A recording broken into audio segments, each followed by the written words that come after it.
কোনো একটি সময়ে আমরা মায়ের গর্ভে ছিলাম, তখন ঠিক সময়, তখন সেই সময় মা এবং বাবা আমাদের পুরো পিকচারটাই দেখে ফেলেছিল, আমাদের ভবিষ্যৎ দেখে ফেলেছিল। একটা মানুষ কতটা ব্যথা সহ্য করতে পারে জানেন? 4 থেকে 5 ডেসিমিল ব্যথা সহ্য করতে পারে। সেখানে দাঁড়িয়ে একটি মা প্রসবের সময় 8+ ডেসিমিল ব্যথা সহ্য করে, শুধুমাত্র নিজের সন্তানের দিকে তাকিয়ে, সন্তানের স্বপ্ন দেখে, সন্তানকে নিয়ে এটা করব ওটা করব, আপনার ড্রিম বা স্বপ্নগুলোকে ভেবে ভেবে সে কিন্তু লাস্ট পর্যন্ত বেঁচে যায়। সেই ব্যথা মনে হয় নিরাময় হয়। আবার প্রসবের সময় অনেক মা মরেও যায়, আপনারা শুনেছেন।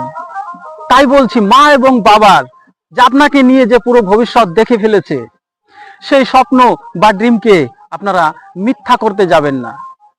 যদি বাবা মার কথা শুনেন তো কথা সত্যি হবে, আর বাবা মার কথা না শুনলে তাদের স্বপ্নগুলোকে ভেঙে ফেলে দিবেন।